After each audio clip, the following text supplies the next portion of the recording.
So we're in chapter 9 of your government book. We're in the last section. We've been talking about the Bill of Rights and the amendments to the Constitution. And so we went through the Bill of Rights, the 10 amendments that are listed in the Bill of Rights.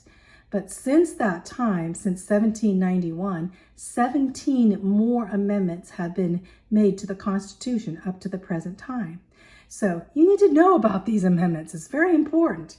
You know, we have amendments 11 through 23. So Amendment 11 was the first one, and that was in 1795, only about 4 years later.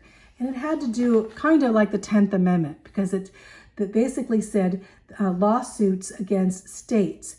This amendment deals with lawsuits filed against states, that a state couldn't sue a state and a person in a state. So it had to do with lawsuits against states, between states. And that's the Amendment 11. Amendment 12 was in 1804. And Amendment 12 basically was the election of a president and vice president. What happened in 1804? We had a president and we had a vice president that were of different parties. We had basically what they said is who with all the votes, the person with the most votes would be president, and the next person with the second most votes would be vice president. That didn't work, so they had to amend that and put Amendment 12. And this amendment provided for separate ballots for the president and vice president so that they would not be of different parties. So in 1804, we had John Adams and Thomas Jefferson. They were the president and vice president, and they didn't agree very well because they were John Adams was a Federalist and Thomas Jefferson was a Democratic Republican, but they had to work together. Well, that didn't work out so well, so they thought, no, we got to have a team of a president and vice president. And so that amendment was in 1804. That was Amendment 12, just remember. Amendment 13. Okay, Amendment 13, 14, and 15 have to do with slavery, the abolishment of slavery and afterwards. So those are during the Civil War. So we're talking about the Civil War happened in 1862 to 1860. So we're talking about 1865 to 1870. So Amendment 13 is the abolition or abolishing slavery, right? The Emancipation Proclamation. Well, Abraham Lincoln, he gave the Emancipation Proclamation in January of 1863. And he said that slaves in Confederate states were free. But what about the North? What about the slaves in Maryland and the slaves in Delaware and Kentucky and Missouri? They weren't Confederate states. Could they still have slavery there? So they needed to have an amendment to the Constitution that abolished slavery altogether, not just the Emancipation Proclamation. So Congress had put the abolition of slavery into a permanent amendment to the Constitution. Basically, it abolished involuntary servitude and slavery. Convicted criminals may still be compelled to work, it says, as a punishment for their offense, but all others would be set free. And an individual may not be forced to work off a debt for another person in force. No slavery. So just remember, Amendment 13 was to abolish slavery in the United States of America. Amendment 14 was similar come from that, basically is the civil rights and citizenship to Black Americans, that Black Americans could become citizens. It also was apportioned to the representatives for political disabilities and public. There was also another part of it, and I'll tell a little bit about that. But this amendment was in 1868. So the 14th Amendment was we call this the Civil Rights Amendment and citizenship. The apportionment of representatives was involved in this. So basically, to protect the rights of former slaves, Section 1 of Amendment 14 said it granted citizenship to Black Americans, anyone born in America, whether the parents were citizens or not, or considered a citizen. And anyone that had undergone naturalization as citizenship, of course, would be a citizen too. So the only exceptions were for children that were born to diplomats of other countries, and they came here and they were born here, or a child that was born here during wartime occupation, and they were from enemy occupation. So those are the only exceptions. So if you're born in this country, you are a citizen, whether your parents are citizens or not, except for diplomats and except for wartime occupation, right? So that's citizenship. But the 14th Amendment did not recognize citizenship for Native Americans. So basically, of all you can think of, you think of, okay, in 1868, Black Americans were given citizenship, but Native Americans weren't given their citizenship till 1924. So we're talking about, almost 50 years later. And possibly because of the reservations, because of them on the reservation, but they didn't allow Indians to have voting rights either till 1924 or have citizenship. So, okay, let's talk about this a little bit here. Let me go on to the next page.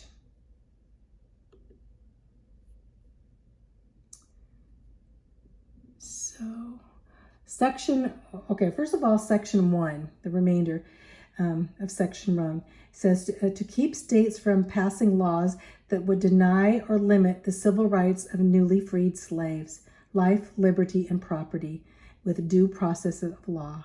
Basically saying these people are citizens of the United States, and that they will not be denied life, liberty, and property, and at this time. So basically, it's giving a lot of civil rights.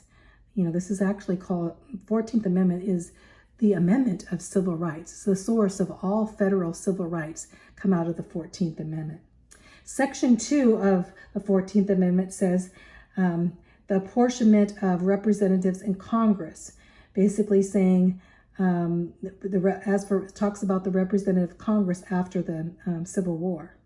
And Section 2 is the right to vote for all male citizens.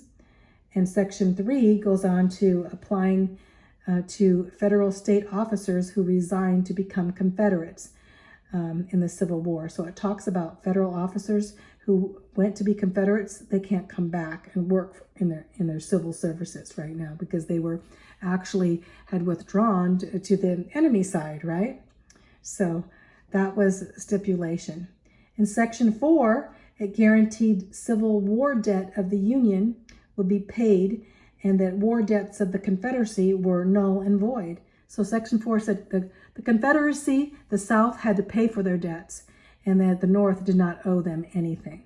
So those Confederate state officers would not get their job back right then, and again, they would have the Confederacy, basically the South would have to pay their payment of war debts.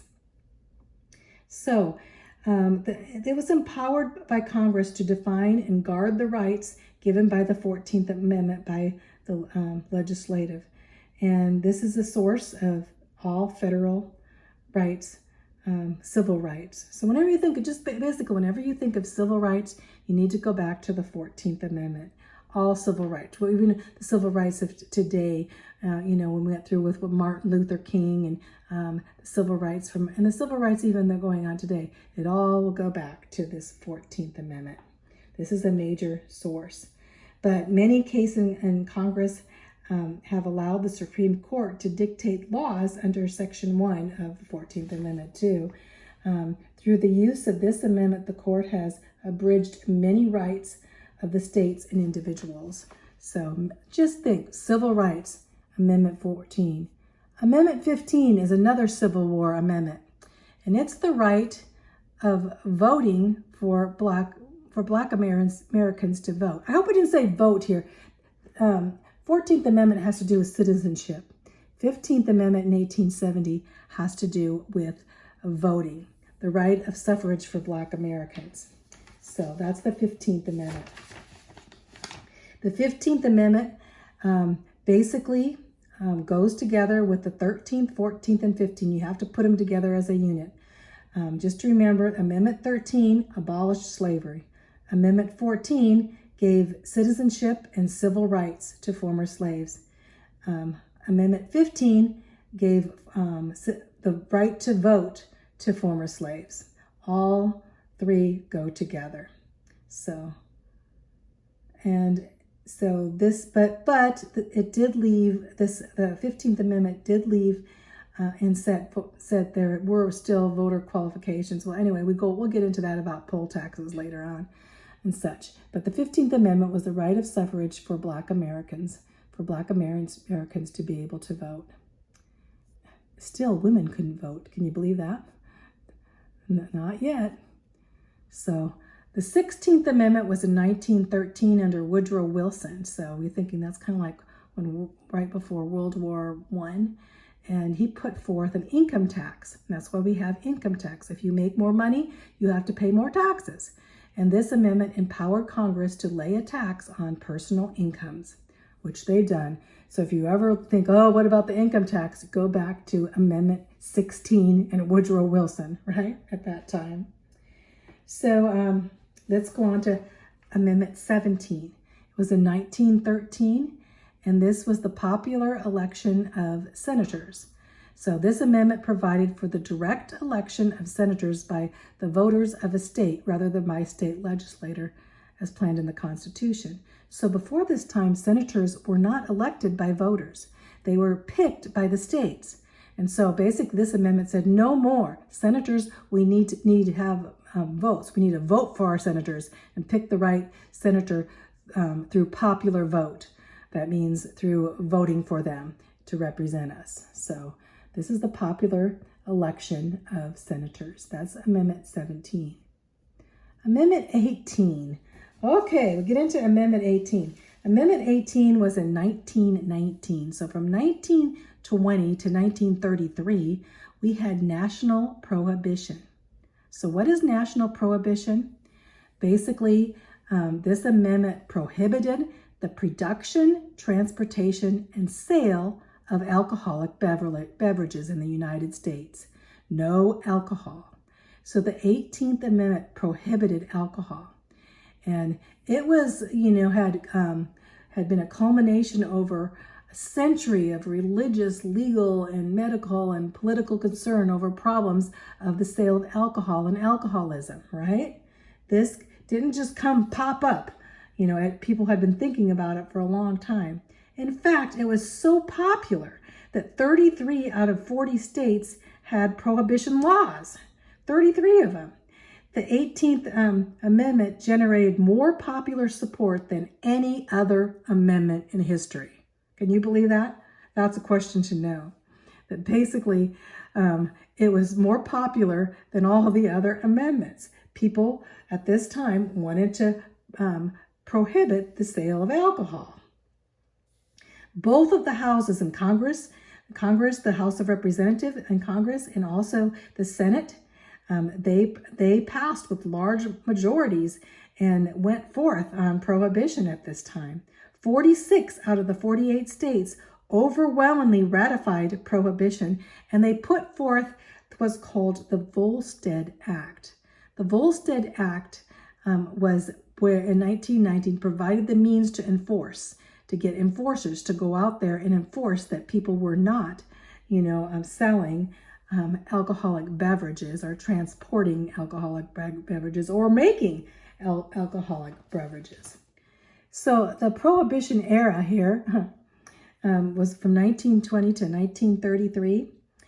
During this time, God really blessed America in this because the consumption of alcohol decreased and broken homes were mended and public health was improved. Deaths from alcoholism were low, of course. Also, the industry benefited because there was a reduce in waste and inefficiency and accidents in the workplace due to alcoholics. So things were getting a lot better. And basically, you can see, in a way, God was blessing during this time, that blessings would come on our nation. you know, because alcohol caused a lot of things. So here's a picture of the authorities pouring a barrel of illegal liquor into a drain during they're pouring the alcohol down the drain to get rid of it. So, but there'd be a powerful few, of course, that failed to do so. So, from 1920 to 1933, in 1933, and during that time, it became very fashionable before this time, you know, going through the roaring 20s, that they would just go ahead and drink anyway. And so illegal alcohol started showing up everywhere and causing harm. And basically criminals, a lot of criminals were, you know, what do you call it? I can't think of the word, but they were making alcohol in the midst, even though they weren't supposed to. So anyway, President Herbert Hoover said in 1929, "No nation can survive the failure of its citizens to respect and obey the laws which they themselves make." He said, we made the law on prohibition, and now no one is following it. So what happened then? Later on, we'll see that this Amendment 21, it would be repealed in 1933. But the 19th Amendment and the 20th Amendment came first. What were these amendments? The 19th Amendment in 1920 was very, very important, especially to me and to any woman, because basically the 19th Amendment gave women the right to vote, women's suffrage. Many states had already granted the right to vote. Wyoming, a lot of the western states, basically, Wyoming I think was the first one, a lot of them had already given women to vote in their state. But this would nationally give women. So the 19th Amendment made women's suffrage part of the Constitution. And this amendment had been fought for unsuccessfully, you know, in the government scene as an amendment for over 40 years. Women wanted the right to vote. And we finally got the right to vote in 1920 on the 19th Amendment. From the 19th Amendment comes the 20th Amendment. The 20th Amendment is kind of, when you think of 20th Amendment, you think of a duck. Just think 20th a duck, the lame duck. So both of these, in fact, all of, we'll see 19, 20, and 21 were during FDR, during the Great Depression and World War II, that time. Well, not to World War II, 1920 and 1933. But when you think of 1933, you're getting into FDR. Not 1920, Amendment 19 was in 1920. Amendment 20 was during FDR coming in, and that was 1933 on, let's just say. The lame duck amendment, it moved basically the date on which a newly elected president and vice president and senators and all the representatives would take office. They called this period in between when they in November, they won victory and they actually were elected, but they couldn't take office until March. That was like almost 6 months later. So the people, those presidents and senators that didn't get elected, they were considered lame duck because they couldn't do anything. What can a lame duck do? Nothing. So a lame duck is an office holder who continues in his capacity, although he has not been reelected. So they got rid of the lame duck. They said, no, we're not going to wait till March. You know, when a president wins in November, we are going to have them inaugurated in January.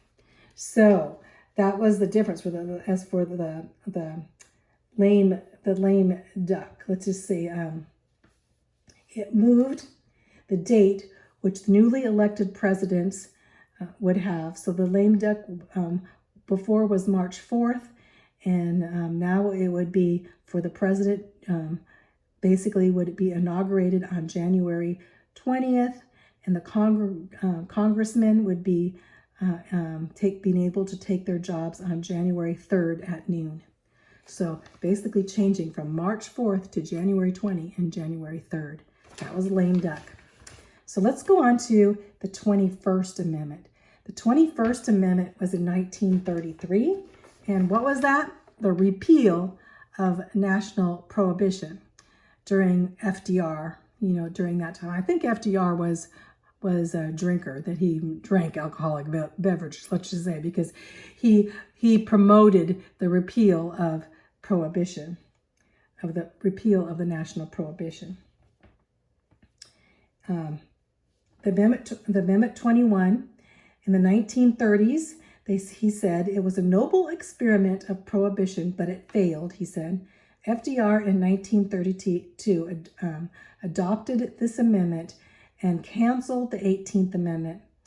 In the midst of a Great Depression, he said they needed tax revenues from the sale of wine, beer, and whiskey. Oh, come on. But that's what he said. We're in the Depression and we need the sale of wine, beer, and whiskey. Well, in the Depression, there were a lot of alcoholics. If they're depressed, what do they go to? Alcohol. So that, I feel, was really a dumb mistake. But anyway, the consumption of alcohol rose alarmingly. In the 1948, the United States reported 4 alcoholics out of 100 people. Now there's alcoholics in everyone's family. It's way high. The increase in alcohol abuse and drug addiction happened after that. The increase in psychiatric cases increased. The increase in divorce. The increase in family family being unstable. But the 21st protected the states to continue these prohibition laws, to prohibit the prohibition laws, I should say. It also stipulated that it would take 7 years for ratification. That's the only time they ever on amendment say it's going to take 7 years. Why do you think they said that? Well, because they weren't really sure about this, were they? So that's what I think. So it says this is not going to really go totally into effect for 7 years. So it didn't get ratified for 7 years. This is Amendment 21. Amendment 22 was the limitation of presidential tenure. Basically, after FDR, after Roosevelt, Franklin D. Roosevelt, he was in office for 4 terms. They thought this is way too much. So this amendment limits the tenure of the president to only 2 terms and a maximum of 10 years to be president. And basically saying we're not going to have the case that happened with FDR being president for 4 terms. And this was in 1951. So this is after the president had died. And they thought we can't have this again where a president's in 4 terms, or more than 2 terms or 10 years. 2 terms would be 8 years. But of course you have another 2 years just in case they became president, if they came president as a vice president, so. Amendment 23. Amendment 23 was in 1961. And basically it said that Washington, D.C. would have electors. So they would have 3 electors that would be able to vote, for presidents. So just like the smallest state in New Jersey, I think, has 3 electors in the Electoral College.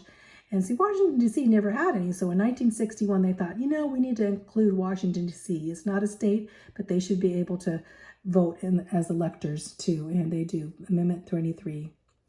Amendment 24 was in 1964, and it was abolishing poll taxes.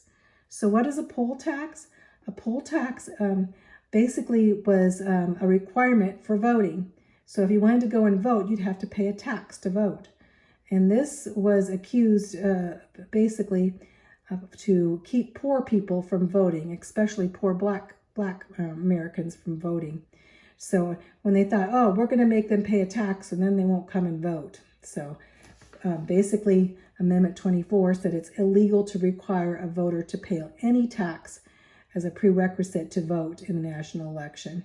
So it did away with poll taxes. That was very important. That's number 24. Amendment 25, presidential and vice president succession. What happened in 1967 was our vice president withdrew and resigned, Agnew, because of alleged crimes. Onto our President Nixon resigned. So both of them resigned. And then as they were resigning, they thought, who's going to be next in line? So if they both resign, who's going to be president? So basically this would say if a president resigns, or if a president is unable to keep going in his presidency, let's just say in some way, the vice president would succeed him, and it provides for who would succeed after that. So Amendment 26. So Amendment 26 in 1971 is an important amendment for you, right? Because it basically gives the right for 18-year-olds and older to vote. Before this time, you had to be 21. So 18, 19, and 20, you couldn't even vote. So the 26th Amendment came in 1971 at the end of the Vietnam War. The problem was, yes, a lot of young people, 18, 19, and 20, were being drafted to go into war. They were fighting for our country, but they couldn't vote. So how important it was to give these young men the right to vote, so young men and women, in fact. So basically, before 1971, you had to be 21, and now 18-year-olds now who could be drafted into the Army, they should be able to vote, and they were given the right to vote. The last amendment is a funny one, I thought, but the last amendment was in 1992, and it's restrictions on changes in congressional salary. So basically what it was saying that if in Congress, the Congress was restricted for the power to raise its own salary when they went into office, that they would have to wait until later on to the next Congress that came in to give an increase in salary. Basically saying, Congress, you can't give yourself a raise. So as all these senators and these congressmen, all they came in, they said, okay, the first thing let's do, let's give ourselves a raise. No, that is not allowed on Amendment 27. So the summary is, there's an orderly way in which the Constitution has been amended over the years, and this is a testament to the stable system of our government, that we only have 27 amendments, really, after all these years, and that our founders devised a way of doing this over these 200 years. Many countries around the world, when they have problems and they want to amend something, you know what they do? They force it, and they have violence and revolution when they want to get it done. But now we have a way of amending our Constitution and agreeing on it. We have been able to make peaceful reforms most of the time through our amendment process. So let's go over the review quickly, and we'll be finished with this chapter. Number 1, which amendment abolished slavery in the United States? Which one abolished slavery? Amendment 13. Which one granted the former slave citizenship? Amendment 14. Which one established their right to vote? Amendment 15. They all go together. What is the source of federal civil rights legislation? All civil rights legislation go to the 14th Amendment. Number 3. What amendment established national prohibition? The 18th Amendment, right? What act provided the means to enforce the amendment? The Volstead Act. The Volstead Act said we could go out and force and bring in those criminals. They're making moonshine or whatever. So number 4, how long did prohibition last? From 1920 to 1933, which is 13 years. 13 years alcohol was illegal. What did it benefit and bring the nation? A lot of things. We didn't have the alcoholics. We didn't have the medical things of alcoholics. We didn't have, on the workforce, during the workforce, all the accidents and everything. Divorce, divorce and the family, and all the things that alcohol caused were low during that time. Number 5, what was the purpose of the 19th Amendment? Basically to give women the right to vote, right? 19th Amendment, women the right to vote. Number 6, what amendment repealed prohibition? The 21st Amendment. 18th Amendment was prohibition. 21st Amendment repealed it. Number 7, what limits did the 22nd Amendment place on the presidency? A president could only be president for 2 terms, or 10 years, no more. So even though they wanted to have more, FDR was 4 terms, now they would have a limit on their presidency. Whose exceptionally long tenure as president prompted the adoption of this amendment? FDR, Franklin Delano Roosevelt, is the 32nd president, and he was president for 4 terms. And they said, no way, not anymore. Number 8, according to the 26th Amendment, who may vote in the federal elections? 18-year-olds can vote. 18, 19, and 20-year-olds now can vote. They had gone to war and carried guns into the war, been drafted, but they couldn't vote. But now they all could vote. And if you're 18, you can go sign up to vote. So this is the end of our chapter. So the Bill of Rights and Amendments, so important that we know these rights that we have. So it's really a good deal for you to memorize these amendments because they apply to your life today. Isn't it wonderful how God gives us rights, and these rights and privileges basically come to us with responsibilities. But our government was situated on the Bible, and these rights are attached to our Constitution, the Constitution of the United States of America.